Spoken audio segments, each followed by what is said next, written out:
Hello. Welcome to Dale and Patch Podcast, episode 339. I'm your host, Ryan Johnson. It's the most disappointed ever. That's Tim Spence. Barely. Matt Lawrence. What's going on? No Adriano today. No, Maybe never again. I unfortunately had to push him off of his balcony. I thought you were going to say off his Vespa. Off his Vespa, for Christ's sake. Matt, that's the closest thing that could actually happen, and it'd be a mistake. He could accidentally slip and fall off his balcony, and then we have you on tape saying you pushed him. Oh, yeah. But also the thing is, though, is like, when we first started this podcast, like, we were pretty new to driving, and I always said I ran people over, which is also a very possible accident, especially when you're first getting started. But in lockdown, driving. Even more so the balcony. Well, no, he's alone. Stay-at-home order. Come on now. It's fine.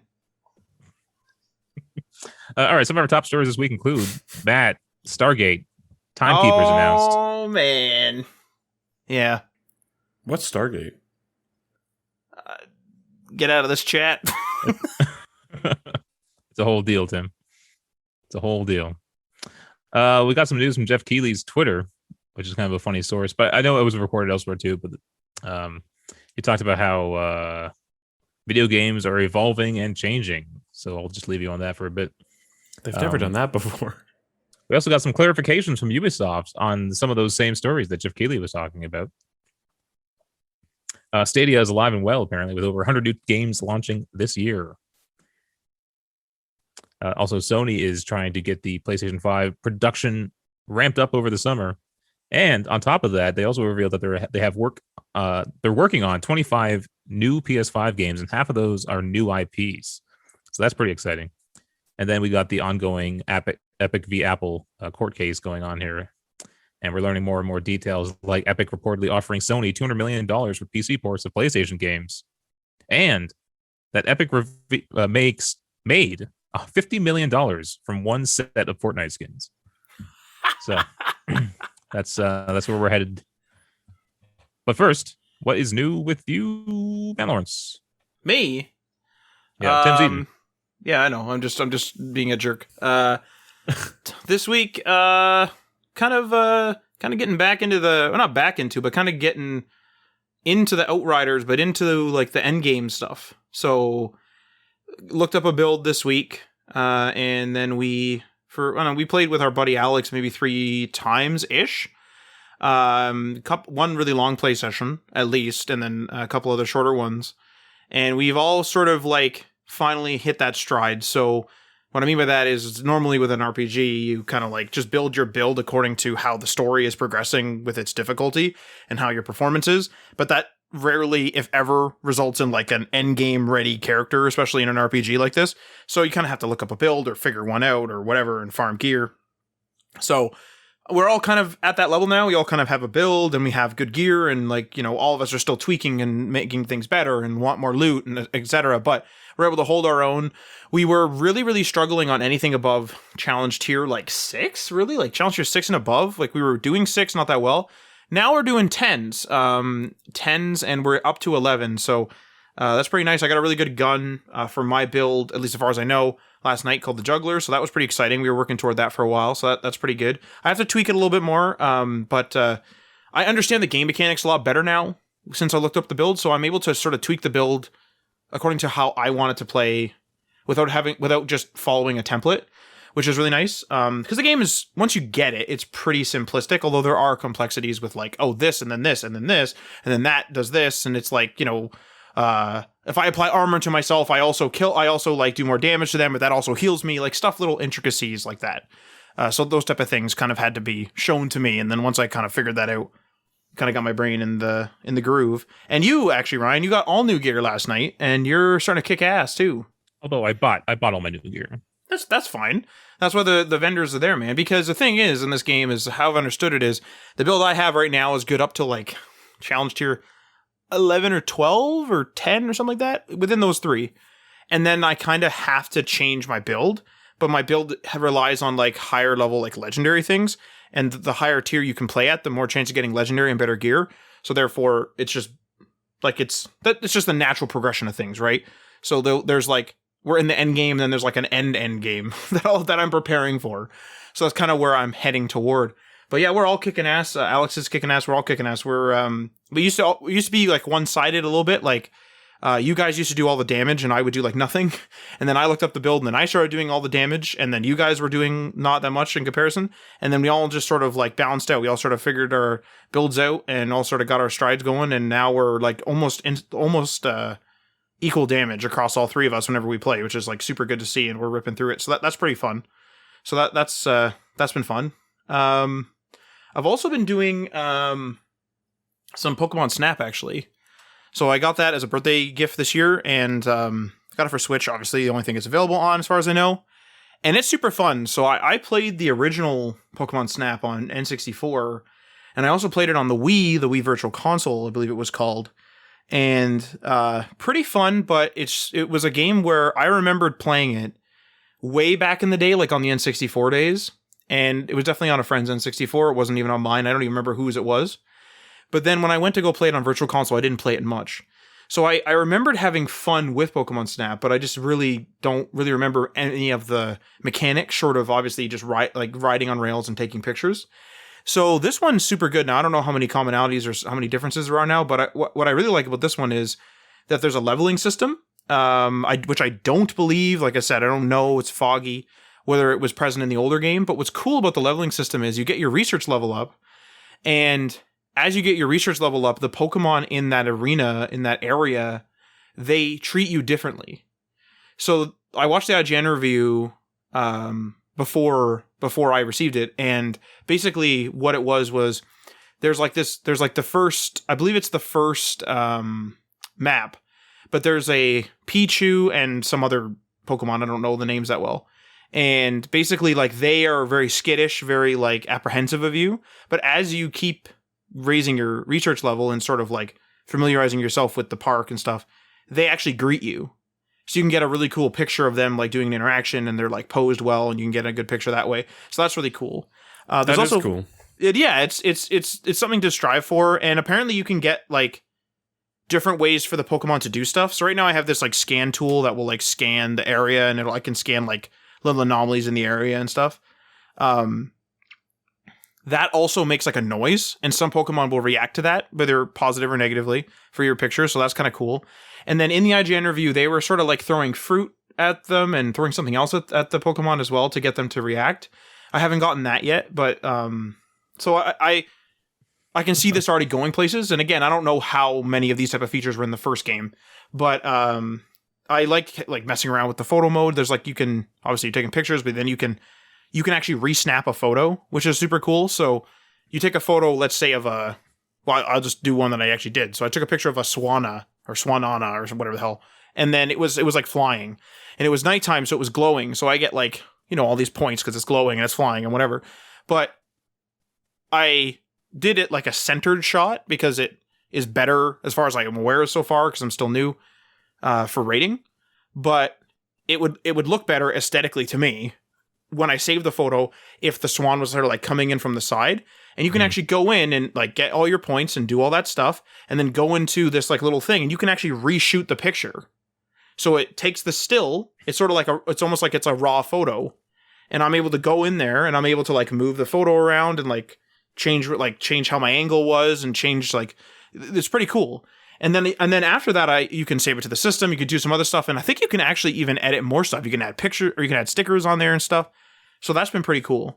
There's also an online library of Pokemon, like photos, and you can like vote other people's up and say whether you liked it and stuff like that, or just browse them, which is super cool. So I mean, I've always been sort of a fan of photo mode. I've kind of gotten away from that recently. I just haven't really touched it much, but like having a game about photo mode is pretty cool. So. Yeah, it's been pretty fun. It's been pretty good. That post editing thing you were talking about. I remember there was this camera that got unveiled at CES. This must have been like at least 5 years ago. You could take a picture, and then afterwards you could refocus it.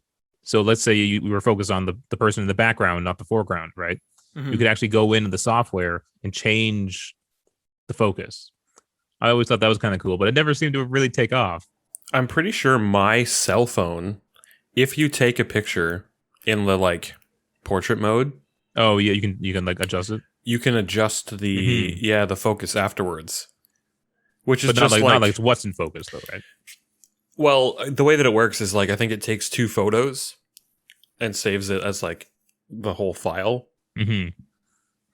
And then, because it uses AI to determine where the face is, right? And then everything that's not the face, it considers like background.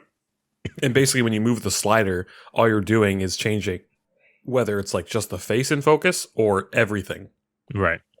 And then you can adjust the slider based on like how much of the background you want to be in focus. So it's not quite the same thing, because what you're describing is like a rack focus almost, going from like foreground to middle ground to background or whatever. Yeah. Which is different, but I feel like you could simulate that if you have one picture where everything is in focus, then you can just choose like if the AI can actually determine like the distance, put on the focus or the bokeh. Yeah, exactly. It would be sort of like a bokeh filter almost. But yeah, that's cool though. The fact that you can kind of go back into it and like reposition the shot and stuff and like change the lighting or like the time of day or whatever. That's crazy. That's really cool. Well, the interesting thing with it too is that it doesn't affect your score. So like the score, they always tell me like, I want the Pokemon big, I want its whole body in the shot, and I want it centered. But sometimes you don't want the Pokemon centered aesthetically. But in the game, to get the points, you could snap your photo, and then you're like you're able to just go back, and after getting your points and everything for your centered shot, you can go and fix it, which is super cool. Oh, okay. But I'm interested to see kind of moving forward, because I'm still in the first track as far as I know.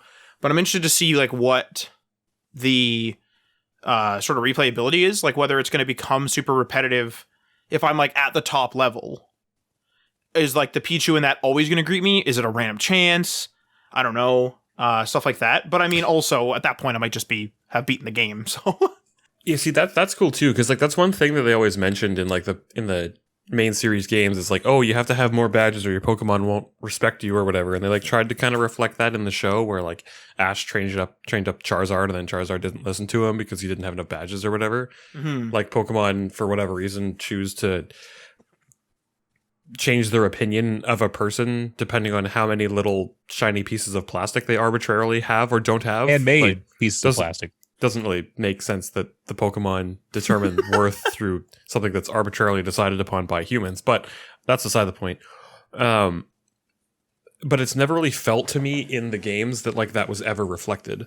Right. Because the only like mechanical thing is that sometimes the Pokemon like won't listen to you if it's beyond a certain level for what you like have the badges to reflect or whatever.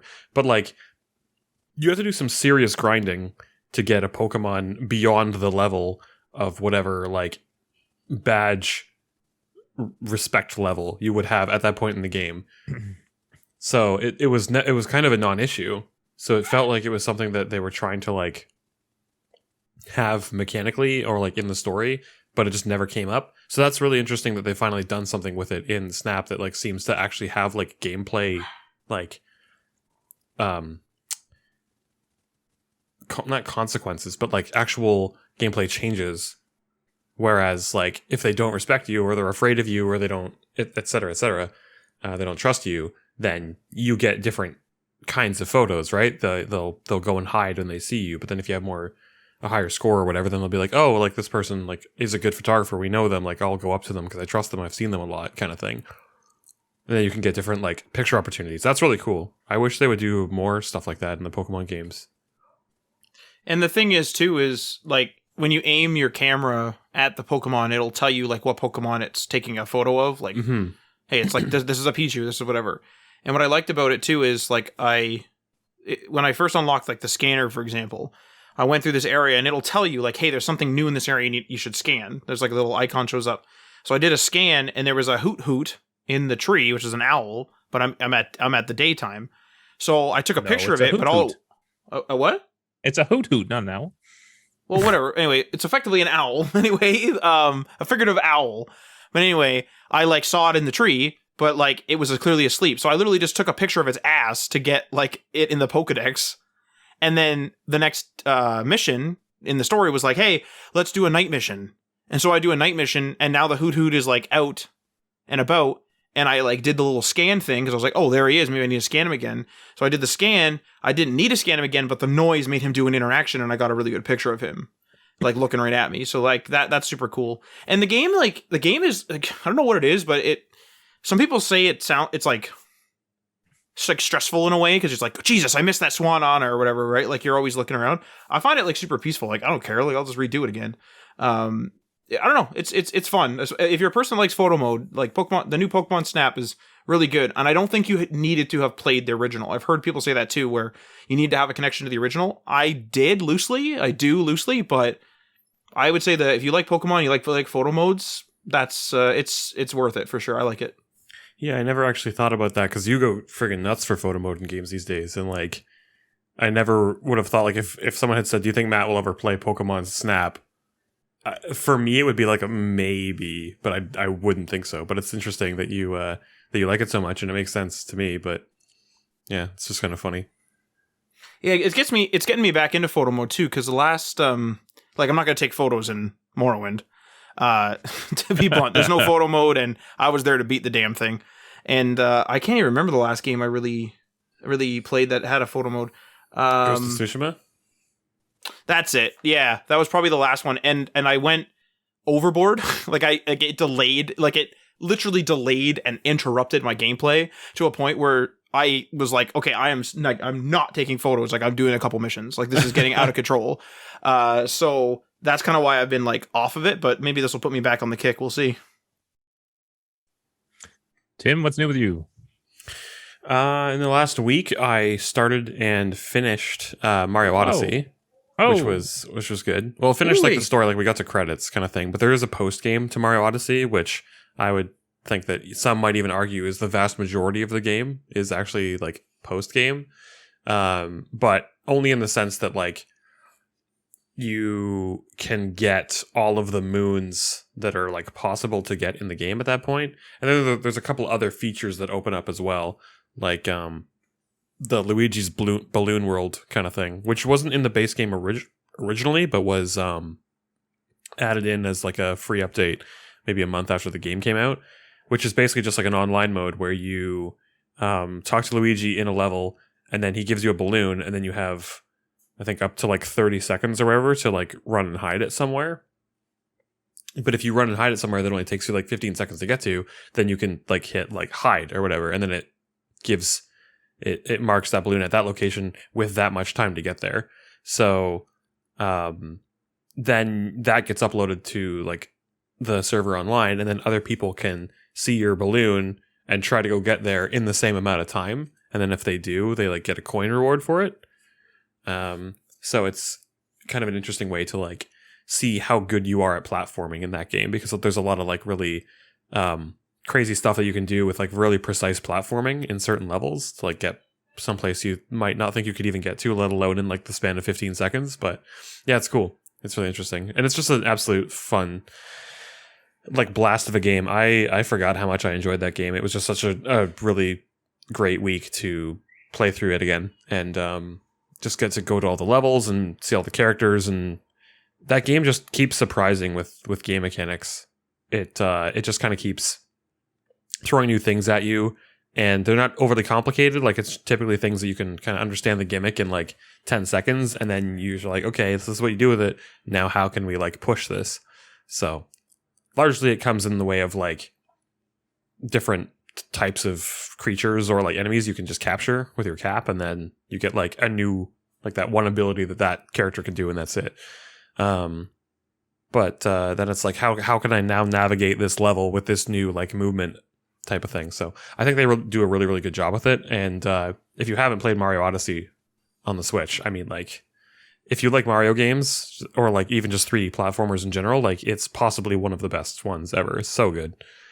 But yeah, other than that, in my free time, again, still just plucking away at Monster Hunter, waiting on the version 3.0 update that's supposed to come out at the end of this month, so probably another 2 weeks or so.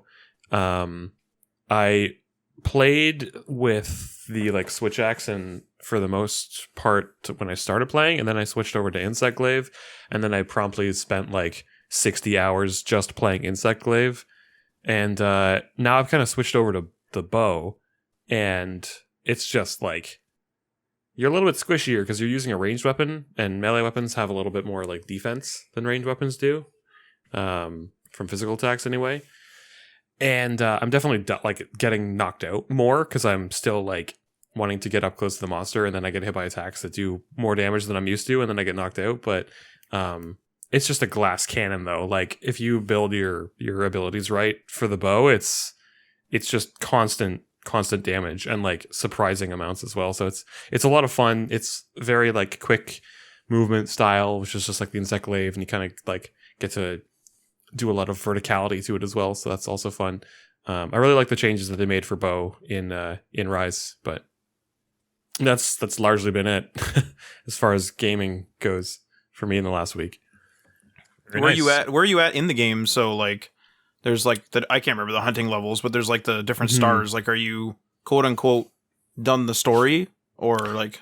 Yeah, so the story is pretty short in that game. Way shorter than World. I would say on average it probably takes a person between 60 and 100 hours to finish the story for World. Mm-hmm. I finished the story for Rise in like 35 hours. So it's pretty short, but they're also like adding to the story as time goes on. Like every month or every update that they've done. Well, they've only done the one so far, and then they're also promising for the one at the end of the month as well, that the story continues. So there's like another couple story hunts and missions, and you get some new cutscenes and new monsters to fight like that every update. That's cool. So yeah, it's kind of interesting seeing like a Monster Hunter almost as like a live game. Mm-hmm. So it's kind of weird because you can only play it like so much, and then you run out of stuff to do, kind of thing. At least from my perspective, because I'm not the kind of person that wants to like keep doing the same hunt over and over and over again to try to like perfect my time and that sort of thing. There are those that do that for sure, and like there's plenty of YouTube channels that I even myself watch to see them do that sort of thing, but I prefer to watch people do it than have to like worry about it myself. But I've done every hunt in the game. I've got the check mark on everything. And then I have just been kind of like at this point, that's why I started playing bow, because I was like, I've kind of made every Insectlave that I want to make, and like I think I've gotten my enjoyment out of it for now, so I'm gonna switch it up. So I had to do a bit of like grinding again, doing some different hunts, different monsters to build the bows that I wanted to build, all the while kind of like getting used to the mechanics of how to use the bow and things like that. So it's really one of those games where you kind of like, once you've done the story, you kind of need to pick your own goals and then sort of strive towards that. So it's like, oh, I want to make like I want to like go down every upgrade path for this weapon, and I want to make the final form of like every weapon here. And it's like, okay, cool. Like that's going to take a lot of hunts and a lot of materials, but you can do it. So like, or it's like, oh, I want to make a particular build for this weapon, but to specifically maximize my like critical hit chance and my elemental damage or something. So then you can do that. Or you just want to make a pure damage build, you can do that. Or you want to make like a super survival based, like support all the other people that you're like hunting with build, you can do that. So it really just comes down to sort of like the meta of the Monster Hunter games at this point pretty quickly. I'm interested to see in like a year how much more content there is in the game, because people gave World a hard time for not having that much content when it first came out. But obviously they like planned on updating it as time went on. And it's even to a greater degree now, I would say, for Rise, because it's like basically a live game in a sense. So it's interesting. I look forward to seeing how much more they add to it, because like honestly, even getting 2 updates in the span of a month and a half is pretty surprising. Like for the quality of the updates as well. Like they added 4 new monsters, I think, with the first update. Right. And there was like different rampage quests as well. They added event quests. Oh, they added a new event quest, I think, today that I haven't done yet. So I haven't done every hunt. So there's that to do. But yeah. Or it's like, or you can just kind of pluck away at the game. You don't have to min-max anything. You just, I want to make this armor set because I like the way that it looks. And then you can do that. So it really is one of those games you kind of have to like choose your own goals and then sort of go after them. But there's one person, so one of the flavor texts for one of the weapons, the weapon is like made of origami.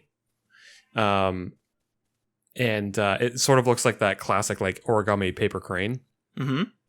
and the flavor text for the weapon is like if a person folds 1,000 paper cranes, like it is said that their wish will come true. So there's a pretty popular Monster Hunter content creator called I believe it's pronounced ScreenRant that literally made 1,000 paper crane weapons and like posted about it on Twitter and like added Monster Hunter, and they were like, so do I get like a wish now? So did they respond to that? I don't think so yet. I would honestly not be surprised if they're like wanting to do something first before they respond. Right. Because I think that would be kind of cool. But we'll see in the future. Because like I think like game companies seem to love that. Like that one guy bought Fallout 4 with bottle caps, and there's been other stuff like that in the past too. So that, I like stuff like that. Yeah, it'd be really cool if they just like, because I think what did he say on Twitter? He was like, I want it's like I would wish for this monster in the game or something like that. So it'd be cool to see if in like the next update that monster's there.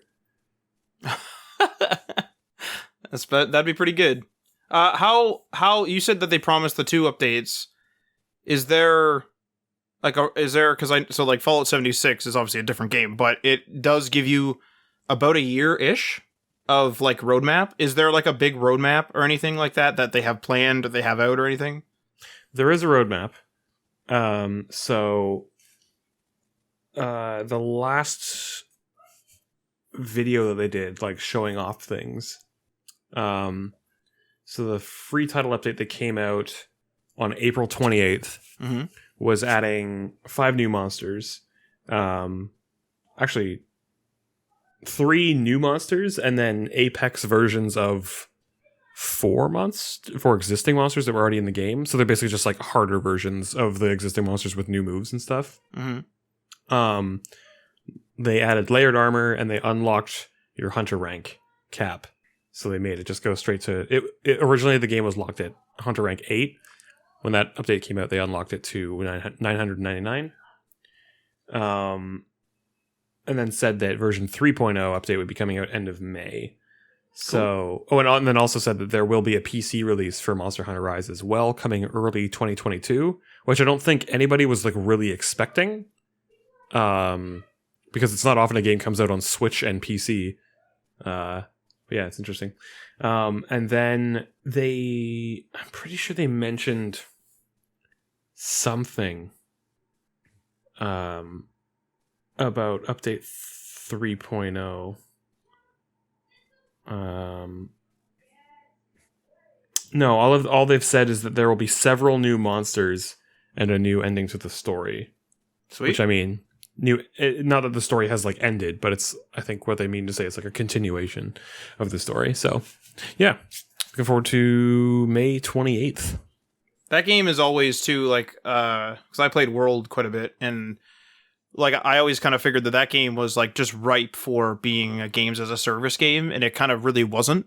I know there were some updates and stuff, but it just like it just seems like a game where like they would sell wacky skins and, you know, sell a bunch of stuff to you and stuff like that. And I like when it isn't that. And it sounds like even though they've gone live, it's not like as if they've added like the Fortnite item shop, you know, or that type of equivalent. At least they're actually just doing almost like mini expansion packs, it kind of sounds like. So that's pretty cool. Kind of, yeah. I mean, they have also definitely added DLC, because World did have DLC as well. And then when Iceboard came out as well.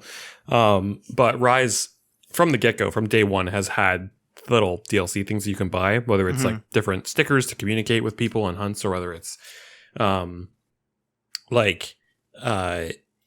different layered armor sets that are exclusive to the store, or you know, emotes or gestures, or et cetera, right? So it's all cosmetic stuff, but it's definitely there too. And it's like, I think they realize that like people are willing to pay a little bit extra for just like non-game impacting stuff, so why wouldn't we do it, kind of thing. And from my perspective, it's pretty expensive. It's like you get, you know, a pack of emotes and some stickers or something, and it's like $12 or something like that.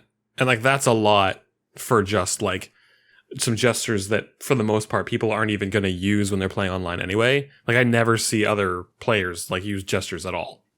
Like never. So it's largely like a non-impacting thing. But I don't know. To each their own, right? If people like that kind of thing, then obviously it's there for them. But I think the only things that I bought as like a DLC for that game so far was like one layered armor set and no, I think that's it. That's the only thing that I bought. So, but yeah.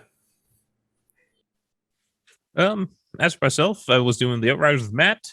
That's been a lot of fun. I know they had some updates coming out. I don't know if it's going to be soon or not. I think they're still working on them. But do we know if there's content in them? No, I think they're just kind of fixing bugs and fixing rebalancing things like the brood mother that kills you in one hit, which I have noticed multiple times. Also, the alphas can kill you in 2 hits. Correct. And there are 2 hits in quick succession. So it's basically a 1-hit kill. I'm hoping they change that as well. But the article I was reading, I can't remember. Was that from Forbes, Matt? Do you remember what that was? But anyway. That sounds familiar, but I'm not sure. They talked about how crazy it is for a non-games as a service game to not be giving out very many legendaries. Do you know what I mean? Like, it's so rare to get one that you have to grind for so long just to get a gear set of legendaries. Well, here's the thing, though. It's practically a single-player game, and so it's just kind of weird to limit people like that. But it also, like I've heard, and we're not there yet, but I've heard that at the higher world tiers, you do get, like, or challenge tiers, at the end game, you do get like it is an exponential growth curve. Mm-hmm. So we started at like challenge tier 4, and we started at like, let's say 1% or less of a chance to get a legendary. And we're at like 5, and I'm talking at the gold star level because you have to do its time trials. I think it's up to like 25 or 15 or something percent, excuse me, in the upper tiers, because the amount of the currency, I'm trying to avoid spoilers, the amount of currency you get at the end game, it's like another currency you get. We get like pretty little, but we were getting like a couple hundred. Now we're getting close to 1,000 per round. And apparently it goes up, up, up. I saw people that were teaching how to do the builds with well over 1 million. So, oh God. Yeah, like it's an exponential growth curve. So I have a feeling with this game, like everything that we've done in it so far, it's just going to pay off at the end. I love how there's people that just go ham on one game, you know, and they'll just play it forever, and that's all they do. I love that. It's crazy. And then other than that, I beat the season or the battle pass for COD Mobile. Wrapped that up nicely. And I started today. Speaking of legendaries, I started Mass Effect Legendary Edition. Ooh-wee. So that's you gonna beat all 3? I mean, we'll see. We'll see what happens. I can't make any promises. You gotta beat the first one. I don't even know that. I don't even know if I'll do that. I want to. I would love to replay these games, but they're big games, right? They take a lot of time. So you bought it without the intention of beating any of the games in the collection? Yeah. Tim, I don't know if you know me. I do know you, yeah. I buy games on my PC to look at them and then never play them again. Well, is it at least like worth the purchase price there as like a visual upgrade from the original releases? Oh yeah, and it's not. It's, to be clear, it's not like a remake, right? It's just like they've cleaned things up. It's higher resolution. I think it's 4K. Wait, it's just a modern version of the same thing? Yeah, they did some tweaks here. They fixed some combat issues and stuff with the first game. They fixed the infamous Mako in the first game, which apparently drives horribly, but you can still turn on the old driving mechanics, I heard. So they've done like quality of life kind of updates to it, and it's a visual overhaul, and so it looks great. I mean, I think it's a good idea. Definitely doesn't look next gen, but it looks really nice. I never played any of the Mass Effect games. I don't know. You're not big into sci-fi, right? Passed me by. Yeah, that's probably what it was. Like, and I mean, I had friends that played it. Like, I remember going to friends' places and watching them play it a little bit, just being like, yeah, it's cool, but for whatever reason, it just never like gripped me. But I've been saying for like a little while now that like I probably should get around to playing them at some point. And You can do it on stream too. yeah, that's what I was that's where I've been talking about it. And people have always sung its praises. So I don't know. I might I'm tentatively, saying that I'm gonna buy it.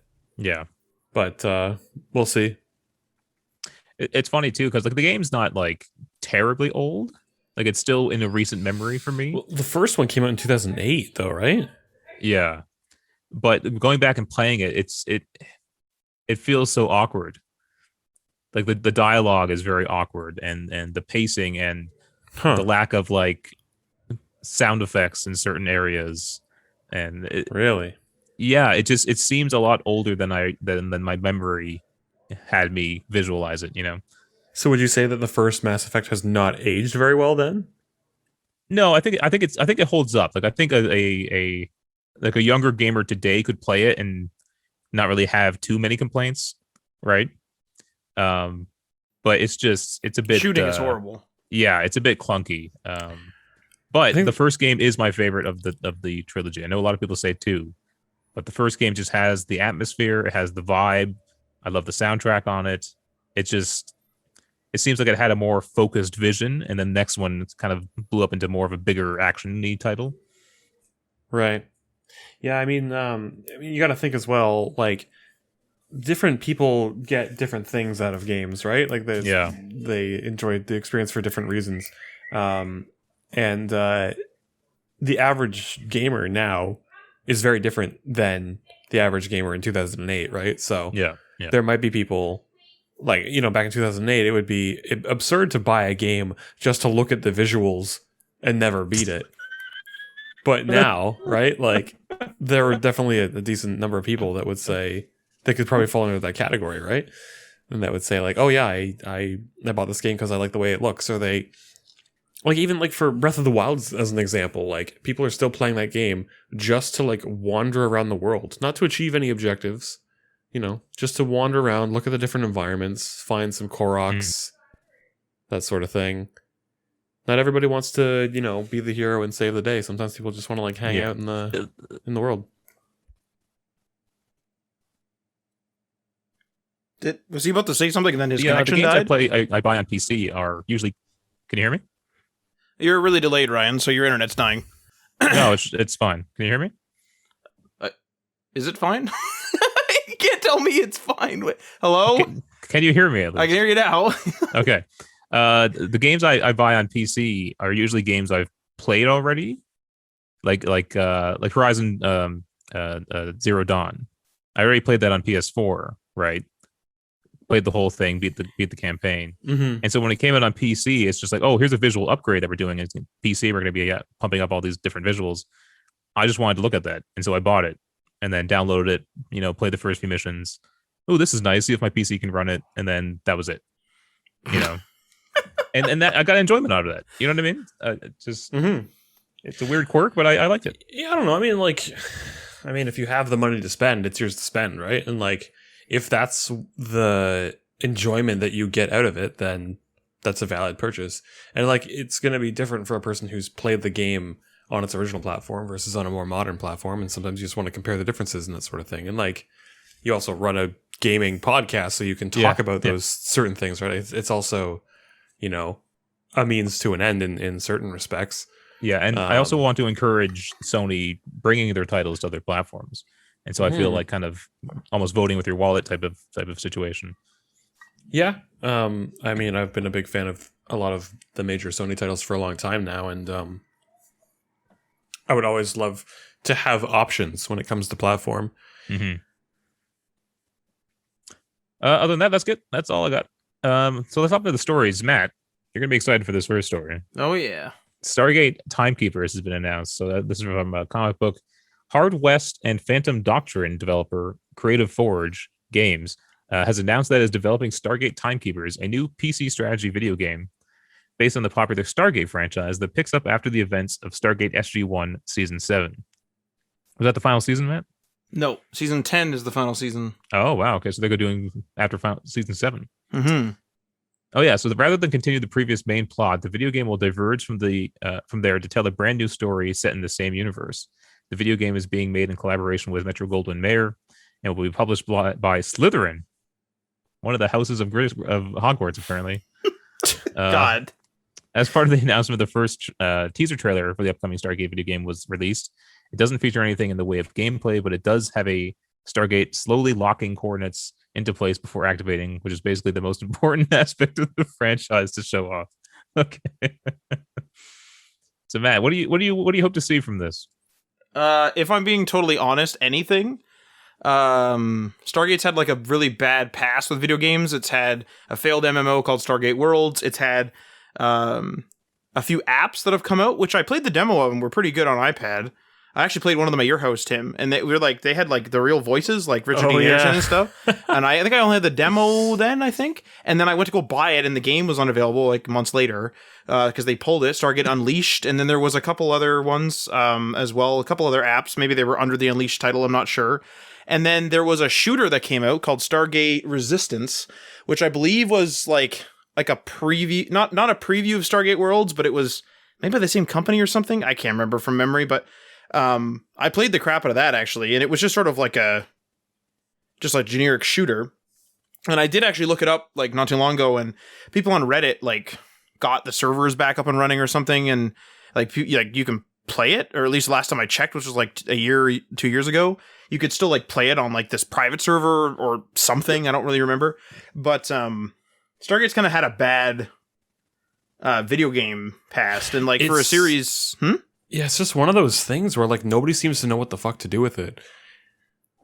Well, this is really sad. So there was a PS2 game that had a trailer when the show was like in full swing, and it was just like a shooter, 4 players. I don't even know if it was 4 players, but like you play, it was a first person shooter, and like you have a team of 4, and I believe the other 3 were AI. I don't know. And that was it. You just did missions on other planets, which like is like a perfect like play some Stargate. And then it like leaked, or someone gave it out or whatever, but like you could play, like some people, like the game never got completed, but some people played and recorded and put on YouTube this like incomplete version. And it was super cool. Walk around the SGC, Stargate Command, go do the different like training things, and then like of course go through the gate and stuff like that. Those are all huge things. But like just could not make it. And like a lot of people in like comments, so I don't know how like real they are because I haven't done my own research, but like always say it's always MGM. Apparently MGM gets like pissed off, or they pull the plug, or they pull the license, or they walk away, and they just aren't committed. Now, that could certainly happen here as time will tell. But it also, what I'm hoping is, this is, as far as I know, just a PC release. I believe it's an RTS or some sort of strategy game at the very least. I know that information's out there, but I believe it said RTS, strategy for sure, of some sort. And what I'm hoping is because it's just on PC, and because these guys, I don't know what Hard West and Phantom Doctrine are, to be blunt, but I looked up a couple of their other games, and they reviewed well. You know, no big problems. It wasn't like it was 2 out of 10 or anything.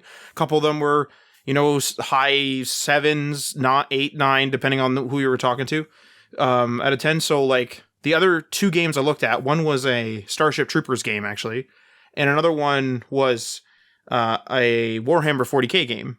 Both of those seem to review well. I just took a quick peek at the little Google card when you Google the name of the thing. So I'm super excited for this. And the reason why I even mentioned those other games and just the PC is that I'm hoping that this game is like a year out, so that it's too hard to pull the plug. And then we can buy the damn thing and actually play it. And even if support gets pulled, I mean, if you have a complete Stargate game, that's good enough for me. But I'm super excited. This is a really good time period to do it in as well. Like season 7, end of season 7. So season 7, and this is going to be major spoilers for SG1, but end of season 7 is after the Battle of Antarctica, when I believe it was Anubis tries to invade Earth. And there's this huge fight, and basically one of the big like kind of character shifts is that Richard Dean Anderson, who plays Jack O'Neill in the series, he steps down as leader of SG1 and becomes the leader of the SGC. and then Samantha Carter becomes the leader of SG-1. Now, the reason why this is like a perfect time is because at the end of the series and later seasons, like the Goa'uld, which are like the main enemy throughout the whole thing, are basically Dunzo. And everything's all about this other group of people called the Ori, these other aliens called the Ori. And like they were a cool concept. I didn't like them as much. I preferred the Goa'uld myself. But this era also has another villain, the Replicators. It also has like the potential to have those old SG-1 characters in it, because SG-1 is like split up at this point, but like everyone's still working for the SGC and everyone's still in the episodes, right? And even on like the covers of like the DVDs, like Richard Dean Anderson's still like the front man in these seasons in 7 and 8. So this is like the perfect time. I would be like a little annoyed if it was just the Ori, but this is the perfect time. You got like Goa'uld, you have the Replicators, like I said, you have the Asgard are kicking around. I want to say like Stargate Atlantis starts soon after this ish. I believe that's right. So you have all your favorite characters. You have everything is in full swing. Some stuff's kind of ending, but like this is a different story, so they could kick it off again. And they could go into the Ori, phase. But if this is just an RTS, I love RTS games. That's good with me. If this is like an XCOM game, I've never played one. I'm down to play it. I don't care what it is. We need a Stargate game. I was gonna say as well, like with this game, if we don't really know that much about it, what, in your opinion, would be like the dream Stargate game to have? Like, what do you want to see from this game? Because we know it's a strategy game. Like I would love to just have, if I were to just make anything, an MMO. Honestly, is a really good idea, or at the very least something that's like a first person or third person like sort of action shooter game where you could just go to different planets, and even if it has RPG elements like an MMO, just go to different planets and do whatever you want. That would be super cool. But because we know this is a strategy game, honestly, I would say not turn-based, probably just an RTS myself. Although it could make a really good sort of turn-based Civ-like game with the different planets. But I would personally like to... So I've played a game which is pretty popular, I think, called Planetary Annihilation Titans. And that game has different planets in it. Now, it's just a few planets per map, and it's a very fast, really... Well, I mean, for me, it's a very fast game, and I'm not that good at it, so it's pretty difficult. But it would be awesome to have, like, multiple planets in, like, maps. So it's like, oh, I'm in the SGC. I can send my guys through the Stargate. Oh, I'm getting pushed back. Let me lock this off while the SGC gets involved. Like, something that would be not necessarily, like, grandiose, like Total War, like, really massive, but something that would be, like, multiple planets, but like Company of Heroes is a good one, where that's a real-time game. It's not turn-based, but it's like squad-based. So it's not hundreds of guys on the field, but it's like a good 30, 40 guys. You get a lot of really good close action strategy, and you could have like a bunch of little maps, like go through the Stargate, go to like Abydos and like fight there, and like go through the Stargate and do this, and go through the Stargate and do that, and then get pushed back and have like, oh crap, like my home base got captured. Okay, we gotta go to the Alpha site and like do this, and like that would be super cool to me. Something that like really looks like Stargate too. Well, I hope this doesn't get canceled on you, Matt. I hope this actually goes through and becomes a decent game. According to the history of this dev, it looks promising, but I just hope that it doesn't. I hope that it doesn't get kiboshed for some unknown reason. Just give us a single player game that doesn't need servers, so that if you decide to pull the plug, MGM, right, please feel free to pull the plug after the damn thing's been released and I've purchased it. Please. All right, let's move on here to this is from Jeff Keighley's Twitter. He is talking about how video games are evolving. He gives a couple of little like tidbits here. He says that just 26% of EA's revenue came from premium game sales. The rest was from live service, DLC, mobile, and microtransactions. So that's pretty insane. And then he also says that Ubisoft is shifting away from 3 to 4 premium AAA games a year and plans to launch high-end free-to-play games. Now, this was clarified by Ubisoft themselves, saying that they're not moving away from AAA games. They simply want to boost up their free-to-play stuff. But overall, how do you guys feel about the shift in the industry and kind of where it's heading with mobile and live service games and microtransactions? It's funny because from my perspective, having like grown up in the era of when video games like really started to become popular again, all of that stuff just feels very like it cheapens the experience to me. Like I feel like I'm definitely not the target demographic for that, and like that's fine. I'm okay with that. I feel like for the rest of my life, my desires in like the video game industry are going to be met. And if they're going to be shifting focus to like a different kind of consumer, it's unfortunate because maybe the all of the money and the effort and the talent is going to go to those sorts of experiences. But you know, I don't think that my desires on or opinions on those things are going to change. Matt, what about you? I was kind of thinking the same thing, but with like a bit of a spin. Like I guess I don't know it. I still have this like sinking feeling whenever I play these games that are live. Like, okay, so just to sort of clarify, so we've had a conversation with Adriano actually, Ryan, where we were like, where's that Star Wars game that's just a games as a service game where you can put as much money in it as you want, which sounds ridiculous, right? But you put as much money in it as you want, buy a bunch of droids, buy a bunch of different things, try different, I don't know, houses or whatever you're buying in this game. Like, where's that Star Wars experience? Really? Where's the Stargate experience? But anyway, where's that Star Wars experience? And, like, sometimes you want it. Sometimes you want the live game, and you want to have those consistent updates. But I always feel like it's cheapened, because I always feel like they're screwing me over. Like, the first thing that goes through my mind every single time, when something happens in Fallout 76 is a good example, is I always find this, like, I don't know if it's cynical or, like, what it is, but it's like, I'm like, oh, this feature got disabled.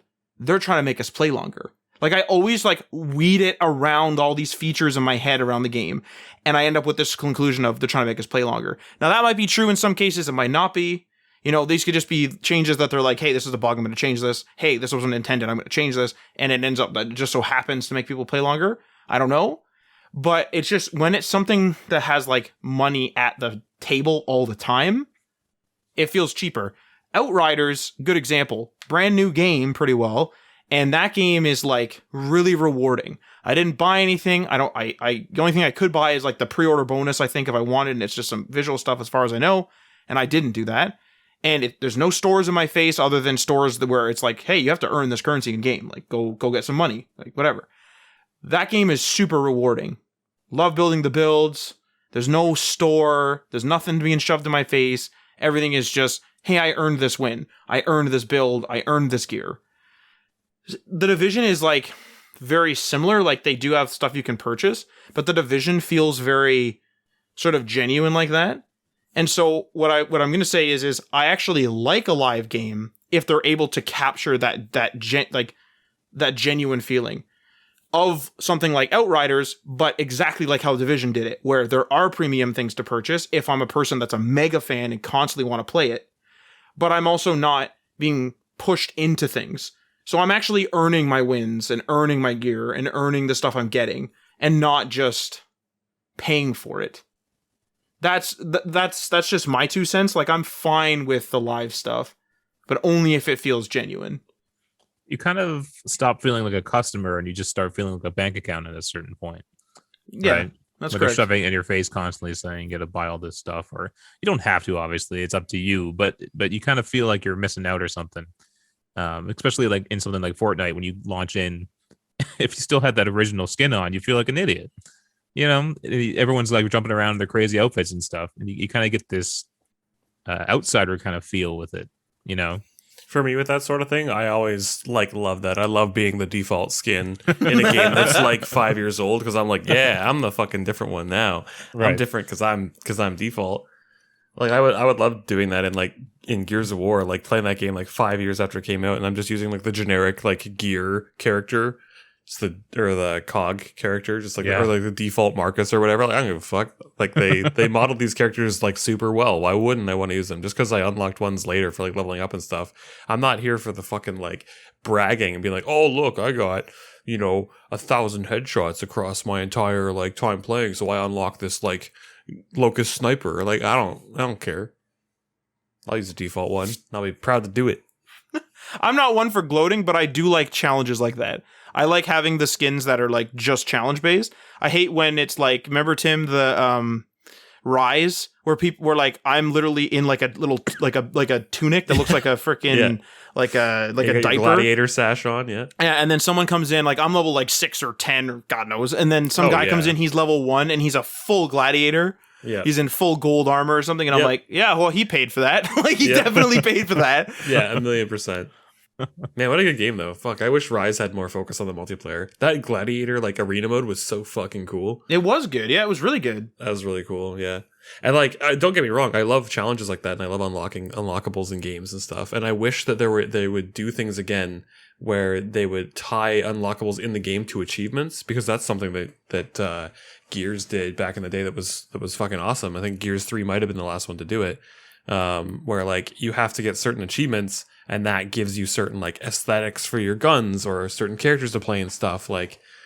And that was always a fun thing to strive for, because I'm a real sucker for aesthetics in games. Like I will always spend way more time choosing what outfit my character in an RPG is going to wear than what I put into like the time that I put into my own fucking outfit every day. Like but yeah, like with some of those unlockables, it was funny too. Like as an example, like the 1,000 headshots gets you this like sniper character. In Gears 3, it was just the default Locust, but he had goggles on. That was the only difference. I fucking loved it though, because he looked to default. The only difference is that he has these sniper goggles on. But yeah, I don't know. Games just the online culture was just different back then. Back in 2012 or 13 or whatever that was. Man, COD 2 did not have any ranks. No ranks. Like there was ranked play, I think, based on skill, but no ranks. Like no profile level ups. No prestiges. No perks. No guns were locked. No nameplates. No guns were unlocked. Kill streaks. No kill streaks. No fun. Just guns. It was just. Well, I loved it because it was just like here's some guns. Fucking have at her. Yeah. Let's talk about Ubisoft here for a bit too, because they're apparently shifting away from these AAA titles and moving towards those kind of live service free-to-play games. However, we got a bit here from GameSpot where they've kind of clarified those comments. According to his latest earnings call, I guess I already explained that. So anyway, so Ubisoft said, our intention is to deliver a diverse lineup of games that players will love across all platforms. We're excited to be investing more in free-to-play experiences. However, we want to clarify that this does not mean reducing our AAA offerings. Our aim is to continue to deliver premium experiences to players such as Far Cry 6, Rainbow Six Quarantine, Riders Republic, and Skull and Bones, to name a few, while also expanding our free-to-play portfolio and strengthening our brands to reach even more players. Also, and to follow up on this, analyst Daniel Ahmed of Nico Partners shared his thoughts too. He said it's worth noting that the proper interpretation of this is not that Ubisoft will deliver less AAA premium games, but that its other non-AAA premium content, such as free-to-play or even Just Dance, will become more important to the business. It's not about less, it's about more. One thing I know in this is that I thought Skull and Bones, with the delays was going to become free-to-play. It kind of sounds like it isn't, so that's kind of nice. They could still rework it to be more of a live service game. That's fine though. That's kind of expected with like a pirate. Like if it's like a pirate PvP action experience, it's sort of like, look at my gold cannons, stuff like that. Of course. Talk about showing it off too soon, though, eh? Way too soon. Like what was it? Like mid PS4? Yeah. Well, I mean, it was like kind of torn down and rebuilt, kind of they figuratively or literally. Yeah. But I mean, the thing with free-to-play games lately is like, I mean, I still occasionally dabble in Apex, like with Alex. We downloaded Enlisted, which we were planning on trying out, which is like a World War II shooter, like free to play. Like the thing that's good about free to play and Game Pass for that matter, which isn't necessarily free, but is that everyone kind of just has the same stuff. So it's just like a library to choose from when you're talking about playing multiplayer, rather than it being like, I don't want to pay $60 for that. It's just a matter of you downloading it. Yeah. So like that's nice. Like the barrier to entry is obviously extremely low. I just don't know. Like the problem with free to play, right, is that it's free to play. So they have to make it feel like they have to make you, the player, feel like you have to pay something eventually, or they're going to have to limit you in some way that's going to severely limit you. And I mean, Fallout 76 is like that with the scrap. I pay for Fallout first because I do not want to I do not want to manage the scrap. I spend literally hours a week managing scrap. That's it. It's over. I pay the money. That's it. It's over. But that's it though, right? Like that's what these free to play games have to do to you. Now I realize you pay for Fallout 76 up front, but still. So I don't know. I cannot fathom paying a company to erase a problem that they have in the first place. Like imagine every time that a game like had like bugs or glitches or issues, you had to pay to have them update the game so that bug doesn't exist anymore. And not only do you have to pay a subscription fee. Like the entire concept of Fallout First, the fact that people even pay for it, completely boggles my mind. I cannot fathom it. It's unbelievable to me. It's exactly what's wrong with the gaming industry right now. I mean, I'm not necessarily against that, like against what you're saying. It's just, that's just my mentality, I guess. I don't know, is that I literally just like, I'm one of those people where I get to a point where I'm like, oh, you know what? That's it. And then I just like do it. I just throw money at it. Like, I don't want to fuck around with this steel anymore. I don't want to have a full stash. I'm sick of this. I don't want to hear about it. Get all this shit out of here. But what I'm saying is you shouldn't be in that situation in the first place. Yo, I agree. Oh, yeah. And the fact that they put you in that situation, they're taking advantage of people like you that will reach a point where they're just like, I'm too frustrated with this. I'll just pay for the convenience of not having to deal with it, when it shouldn't even be a thing in the game in the first place.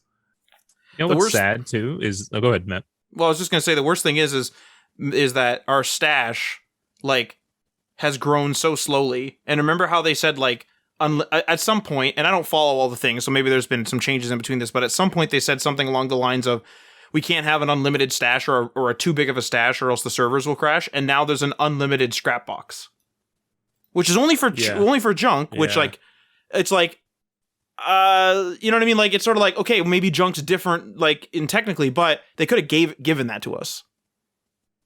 But I digress. It's unfortunate because there's people like Adriano who like kind of don't want to give in to that and don't want to purchase virtual currency or microtransactions in that sense. But he's just being outgunned by people who are willing to spend thousands of dollars in some cases. I remember a story from Mass Effect Andromeda where someone bought $30,000 worth of their cards or whatever it was. I remember that. Right? You said it. Oh god. And we have a story coming up about how some skins in Fortnite, a single set of skins made $50 million for them. And so the free market can't compete with that. Even if, let's say, there's a majority of people who don't like all these microtransactions and virtual currencies and stuff, they're being completely outbought by the people who do like them, you know. And so it's not going to shift in the other direction. But I don't think we have any data on really whether people like or dislike. I've not heard any like surveys or anything of how people kind of feel about microtransactions, whether they buy them or not. It's the thing, right? It's like everyone always says, vote with your wallet. But, you know, you can have 10 or even 20 or 100 people all stop buying something because they disagree with the practices. But all of those purchases can be offset by one whale purchaser. Yeah. And that's what companies are looking for, right? They're looking to take advantage of those people that, you know, have gambling addictions and don't even realize it. And they're spending all their money on like purchasables in video games and things. And like, it's one thing to buy an aesthetic in a game because you like it. It's another thing completely to be buying like loot boxes and, you know, paying for a chance at getting the thing you want. Yeah, that's literally just the definition of gambling. I think Overwatch was the first time I really started buying like microtransactions and loot boxes. They had a set of skins I really liked. They were like They were the Overwatch uniform for like several of the characters. Yeah. And I just like needed to have them, and I bought the loot boxes until I got them all. I remember that was the first time anyone in like that I knew had paid that amount. Yeah, that was And the it was dam like- that broke. Wasn't it $40? It was like 40 or 60, yeah. I got some bad news. I now know somebody that spent well over $1,000 on a mobile game. Wow. Yeah, I know somebody Wow. as well who spent at least 1,000, maybe 1,500 on League of Legends. Wow. no! Yeah. I mean, over the course of like 8 years, but still. Sure, yeah. It makes sense if it's because like League of Legends, I think is still free. I don't play it at all, so I don't know anything about Yeah, it. But I think it's free, yeah. so like it makes sense to support the developer. Like my thing in like mobile games is like if I play it for a bit and it's free and I like it, I'll like buy the intro package usually that they're trying to sell me. Like here's your $5. Like I played your product, I liked it. Here you go. And then I usually don't buy anything else. But like 1,500, like holy crap, man! Like that. What would a WoW subscription be? like if you made like League of Legends a subscription game. Yeah. Like, holy crap. All right, let's move on to our next story here. Stadia is apparently alive and well with over 100 new games launching this year, according to Google. This is from GameSpot. So this is from the developer marketing lead, Nate Ahern. Don't ask me. Don't ask me. Ahern told GameIndustry.biz that Stadia is doing just fine in the face of all the turbulence. In fact, Ahern called attention to recent game launches on the Stadia platform as evidence of its health. They said, and I quote, "We're well on our way to over 100 new games launching on Stadia in 2021, and we're continuing to make Stadia a great place to play games on devices you already own. I tell any non-believers to take notice of how we're continuing to put our words into actions as we grow the Stadia Makers program and partner with AAA studios like Capcom, EA, Square Enix, Ubisoft, and others." So, I mean, I don't know how much turbulence there is at Stadia. They all they did was like shut down their internal games development studio, and everyone saw that as, oh my god, Stadia is collapsing, right? But clearly, they still want it to be a place where you can stream other games. It's actually the business model that's a problem. But one thing I do want to bring up just really quick, I misinterpreted the price of World of Warcraft. I think it's $15 a month, if that's correct. 18 Canadian. Okay, so I did 15, just to be clear, in my calculations. That's $1,440 in 8 years. Okay. So maybe 1,500 isn't that crazy. But anyway, for Stadia, I heard an interesting argument, actually. I think it was on like the Vic's Basement podcast. Don't quote me on that, but it was something along the lines of like how Stadia's business model isn't great because what it is it's like, hey, play on this platform that relies on like a super fast internet connection that you may or may not be able to play somewhere else if the internet connection isn't like just so, right? And like that's the case at a lot of hotels and such. Even though this thing is totally quote unquote mobile, it kind of isn't. So play on this like state of the art tech, but also, by the way, you have to pay per game. Whereas Xbox Game Pass is like pay the price of like Ultimate or whatever it is to get xCloud, play xCloud wherever xCloud's currently available, and it's expanding currently. But here's the thing, you're paying for everything. So if you have Game Pass Ultimate in this case, you have your Xbox games you can download, you have your PC games you can download, you also have your games you can stream. So if you go to that hotel and the hotel can't play it, it's just sort of like, oh, that sucks. But like, that's it. Like, it's a side feature, and you can play any game in the collection. You don't have to purchase the games in the collection to stream them. It's like it's too early for streaming to be a per purchase thing unless you specifically know that your internet is good enough and that you can rely on it to stream. Mm-hmm.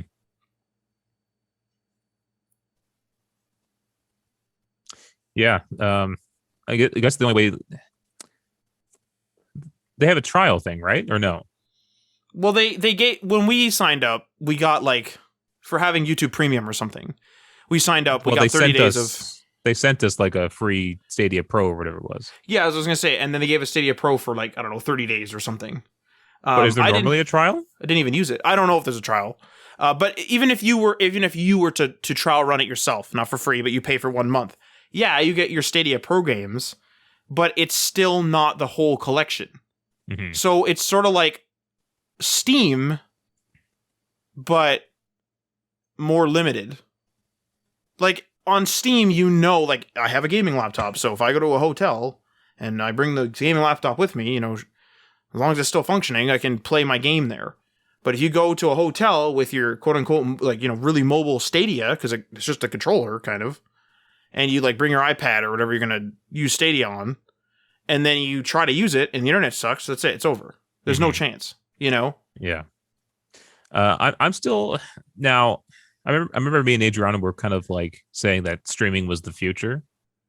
Like this was like maybe 4 years ago, 4 years ago. Mm-hmm. I'm less sure now that it's actually starting to build up. And because I've just heard from a lot of people online who have good internet, who have the rated speeds, say that there's still latency. And there is latency, 100%. And I'm not sure how you ever get rid of that. And if that's the case, it's like that's not going to be a comfortable gaming experience. There's even, we got to remember too that I think it's the PS4 did it, where they had an update push out that made it, maybe it was the Xbox One, I don't know, something like that, but they made it so that you were able to have a wired controller experience to lower the latency on a local environment. Right. And that wasn't that long ago. So there's people out there that want that. They want that latency. They want that, like, they use Ethernet for their internet. They don't want to have anything in between. I don't know how you get rid of the latency, to be honest. And in the PC space, where like you want a 1 millisecond response display, you want a super accurate mouse, you want a super high refresh rate display. It's like we want instant, data sent to our eyes. And I'm not sure if streaming, it seems like a physical barrier, right? Like, how do you overcome that actual physical latency? See, the thing is I think the latency, unless there's a problem, is actually good enough. So here's the thing, is like I remember I was telling you guys I played Wreckfest, and that's like a racing game. And like I played that with no problem. I kind of realized, like, I went back and I wasn't playing that. I was playing the Destroy All Humans actually on xCloud, and there was latency, but I played the whole level, and at the end of the level I had gotten used to it. I think it's because the latency is consistent enough that you can get used to it. So I think it can become a comfortable gaming experience, but in situations where you need it to be instant, which is not Destroy All Humans, to be clear, in something like Call of Duty, where you want to be like competitive to an extent, I don't think you're going to get it. But see, okay, that's the weird part, though. Why would you want Stadia, or at least you wouldn't want Stadia as your sole gaming experience, right? You would have to be like an additional thing. So it's like, oh, I play Call of Duty on I don't know, it's Steam or whatever, right? Because I need that local latency or whatever. Mm-hmm. And then you play your other games on Stadia, but then it's just like, why not just play your normal games on your computer then? If I still need a high-end computer to play low latency games, why would I ever need Stadia? That's why xCloud is the solution. It's because if you're playing on your Xbox Series or Xbox One and you're playing a game and it syncs its save, and then you're out and about and you end up at a hotel or someplace or some other person's house, whatever, and there is good internet, you're able to boot up your xCloud and play it. Is it the best thing ever? No, but is it something that's doable and like way better than like a mobile game? Maybe for you, yeah. So you're saying because it's included on top of how I already game, I can use it when I need it. Whereas Stadia is like a whole different, I have to invest in Stadia to get it. Yeah, that's There's like a whole nother step and a whole nother process I need to do just to get Stadia. And you have to pay per title. Right. So like on xCloud, if one game is just acting up on you, you can try another one.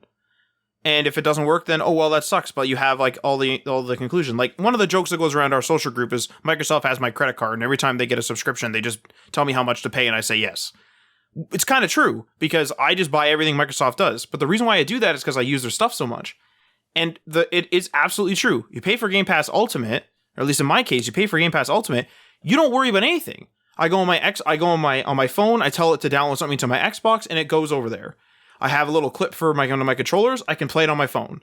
I don't have to worry about Xbox Live Gold because it's included. I can go on my PC. Sometimes we play a game after the podcast. We can play one of those Game Pass PC games. Everything is just done. Like, everything's done for me. So, but on Stadia, it's like, oh, you can pay for Stadia Pro. Here's a collection of games or whatever it is. But if you want, like, the latest game that came out, you're going to have to pay for it. Yeah. It's too, for something that's state of the art and on that bleeding edge, I think it's too expensive. Straight up. I think it's too expensive. Luna, Amazon Luna, I believe, and I heard this on a podcast, so this could be wrong. I believe it has like a collection of games that's playable.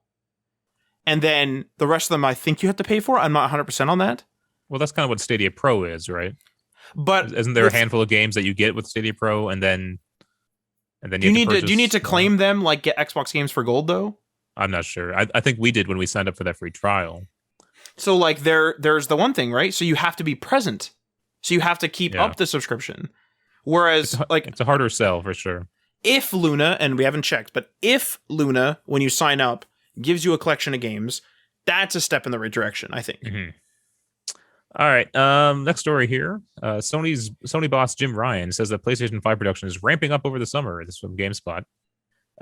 So in an interview with Wired about the new console, which has already sold 7.8 million units since March 31st, despite the shortage, Ryan spoke about the steps being taken to mitigate the shortfall. And he said, we're working as hard as we can to ameliorate the situation. We see production ramping up over the summer and certainly into the second half of the year, and we would hope to see some sort of return to normality in terms of the balance between supply and demand during that period. So this kind of seems... I also heard, and I think we might have covered it, that they don't think supply is going to kind of fix itself until next year. But they're saying that they might see some relief in the summer. It's the semiconductor shortage, right? So it's probably the good thing about the semiconductor shortage is that it's just a shortage and not they're gone. So like a lot of places you're ordering from, they'll be like, oh, we're facing a 3-week delay. It really sucks, and I'm sure there's a lot more consequences than I'm aware of. But at least it ain't gone. At least it's not like, well, we're out. That's it. Like we don't have any product for a year. So maybe maybe due to this lack of semiconductors, there's going to be a predictable increase in them soon. Yeah. So who knows? I do see more and more people getting their PS5s on Twitter and such. So maybe they are kind of getting out there, or I don't know if demand is still like that much greater than supply is. Like, how do you measure that? I'm not sure, but I don't know. Also, word of the day here: ameliorate. Say that again. Ameliorate. What does that mean? Like to make better. God. I don't like that. I had a this is like a weird little college story, but I had a teacher that one time put the word erroneous on a report, but everything was always like in all the other reports we've ever written, because I was in a technical electronics class. So everything just like straight to the point, and he put the word erroneous. So people were like kind of bugging him about it, like it was like a joke in the class. Yeah. So I put like on my test, like on one of the questions, that the results were highly erroneous, and I wrote like erroneous like pretty big and like underlined it, and I lost half a mark. Oh my god! And he just put smart ass beside it. So yeah. Jeez. Also, in that Wired interview, they also revealed that they're working on 25 new PS5 games, and half of them are from new IPs. So that's pretty impressive. Half of them being new IPs. I think that excites a lot of people. People always like seeing new games. I hope they're not all like just the small experiences. I'm sure a lot of these are. When you say 25 new games, they're not all going to be like freaking Last of Us, right? They're all exclusively Last of Us spin-offs. I'll take it. I will drink all that up. Yes, please. All the Hollywood blockbusters they want. Yeah, that's right. So it's an exciting time for PlayStation fans. I'm not sure what Xbox has in the pipeline. Halo Infinite. That seems to be the big one, eh? That's it. Well, Halo Infinite, they just bought Bethesda, so what if Starfield's Xbox exclusive? It's very possible. Very And possible. the thing with Starfield too is like, I mean, and when I say too, I mean as well, is I kind of think it might release this year. Because it's been in the pipe a long time. They talked about it at 2018. They said in 2018 it was playable. Now, we did talk to Aaron, who doesn't work there, but he works at Ubisoft, and he did say that playable could mean a bunch of things, like maybe it's one small level or something, right? So he gave us a little bit of a game dev insight into that. He obviously has no information from them, but I would say, okay, fair enough. If Aaron's, assumption is correct that it's just like one little level or something they had in 2018, I mean, they've been working on it for a while, and the last game they made was like a multiplayer copy of 4. So Starfield must have been baking for a while. And Xbox bought them for a reason. So it's possible that they didn't have a BE3 due to COVID, but also because they can't talk about the stuff until they talk to Microsoft. Microsoft buys them, and now Starfield's Xbox exclusive. Well, okay, so Microsoft's going to be at E3 this year. Do you think they might show it off? Yes. And then boom, big exclusive, right? World premiere. Although Bethesda does have a conference, do they? I don't think it was announced like as a separate conference. Okay, I'm I not sure. imagine they'd be I roped didn't into look. the Xbox one because Xbox would probably really want to tie their big, whatever, $5 billion purchase, to Xbox. And so I think they're going to show them off at the Xbox stage, if anything. Well, they could. I mean, because there is still Bethesda Softworks, which is the publishing company. So it's possible that they might have like some other things. Because remember they said like we're contractually obligated to release things on other platforms, Deathloop being one of them. But like maybe there's others that were being made. Yeah, it depends on when those deals are kind of made, right? Like yeah. Could Starfield have already made a deal to show up on PlayStation? Who knows? I mean, I'm down with it. I'm not rooting for it to be exclusive. I wouldn't be surprised if we haven't heard about it because it is now exclusive. Mhm. And because Xbox wanted it under wraps, like, shut up, don't show anyone anything. We want to buy this. Here's your billions, now give us Starfield. It being a new IP also kind of makes you think, oh, this will be the exclusive one, right? Correct. And I also heard an interesting perspective on another podcast as well. I think it might have been Vic's Basement as well. Is that, or it might have been one of the kind of funny ones. But the point of the matter is, it's people are having trouble getting these consoles, right? Like Xbox Series and the PlayStation 5s, they're having trouble getting them. But if you have Starfield released exclusively on Xbox Series, you're also having it released on xCloud. So if you can't get your hands on Xbox Series, all you got to do is sign up, and you can immediately play it on xCloud right away. Tim, what are your thoughts on Starfield? I honestly, like we mentioned previously, I don't follow sci-fi very closely. I really haven't looked into Starfield at all. I'm not really interested in it. But being a fan of Bethesda games, you don't.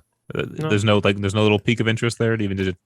Everything maybe that I've give it a enjoyed try? the most from Bethesda has always been fantasy. Like I played Dishonored and liked it, but I wouldn't replay it the same way I'd replay like Oblivion. What about the Fallout series though? Fallout's good. It's funny too because I would say that Fallout would lie more closely with sci-fi than it does with fantasy. Oh yeah, for sure. But I don't know. The post-apocalyptic just I don't know feels different. If it was post-apocalyptic but in space, yeah, I don't know. I feel like it's not really my bag, but we'll see. It's really one of those things where like I'm from a very like arm's reach distance like interested in it, but only like I'll have to wait until after it comes out or more like details are revealed about it for me to form any opinion on it. I really just haven't thought about it at all in the last 5 years. Maybe it's the sci-fi that will awaken you. No, Stargate Timekeepers is the one. Yeah, that's right. I'll play Stargate Timekeepers and I'll be like, Yes, man, hook me the up strategy game. Yes. straight into the veins. All right, let's move on to our final two stories. This has to do with the Epic v Apple court trial right now. Epic Games reportedly offered Sony $200 million for PC ports of PlayStation games. This comes from NME, which I take issue with their first sentence here. According to a new leaked document, these documents weren't leaked. They were literally put into a public Dropbox for the public to view. Now, maybe it was one of the documents they didn't want shown to the public. Maybe it was supposed to be redacted and it was an accident. Yeah, Who knows? That's not a leak per se. But anyway, so apparently it's revealed that Fortnite had reportedly been targeting Sony for potential deals for the Epic Games Store. The document claims that Epic had offered Sony $200 million in the US for 4 to 6 titles and had been awaiting the console maker's response. It's currently unknown if Epic Games ended up sealing the deal with Sony and if the terms had remained the same. As noted by PC Gamer, only 2 published Sony games have made it exclusively to the Epic Games Store so far. That's Ready Set Heroes and Predator Hunting Grounds. So not like the biggest of games that I would expect to get for your $200 million. I don't even know what that first one is, and the second one I only know because of the movie. I don't even know what the game is really like. I think I've heard of Ready Set Heroes before. I don't. Yeah. Apparently the Predator game is really good. I don't know. I heard lots about it when it like first came out. Twitter was pretty excited about it, but then like it just kind of petered out slowly. And the document also revealed that Epic Games had also allegedly approached Microsoft and Nintendo for potential content deals.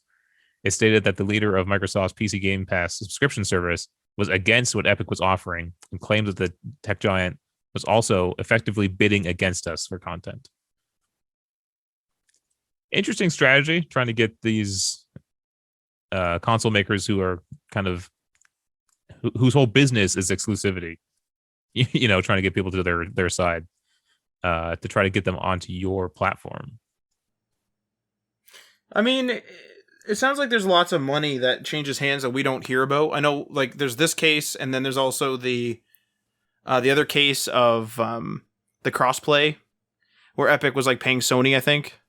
Yeah, it's very interesting that there's like I don't know, but I'm almost certain based on this that there's probably a bunch of other deals out there that we're completely unaware of, where there's like some games where you're like, how the hell is this game making money? Like, this game's giving us a ton of value. There's probably a bunch of money funneling in somewhere, like Game Pass. Like, how are they making money? Either it's an onboarding thing, probably is, but there's probably money somewhere else coming in that we're just completely unaware of. Yeah. Well, that's the thing, because like as of right now, and I think this was revealed in the court documents and trials and stuff, is that right now Epic is not making money. The Epic Games Store is not producing a profit, but they're in a growth period, right? They're trying to get as many users onto their platform as possible, so that they can then attain profitability in the future. And so all these deals they're making now, them paying millions of dollars to get exclusive deals going, is them trying to pull users away from Steam. And that's going to cost money. And I think they're not afraid to spend it. They have to do it now while Fortnite's popular, right? Well, that's the thing too, is like, what else does Epic have? Like, I think Epic is Gears of War, right? They have that's because Microsoft owns them now. Coalition, right? Right. Yeah, I was gonna say it's like that new company. Yeah, right. But Epic licenses out the Unreal Engine. Because I was gonna say, like, maybe this needs to be almost like a Netflix, which is gonna be a whole damn slog, but like a Netflix thing where you need to have like almost Epic originals, if you will, Fortnite being one of them.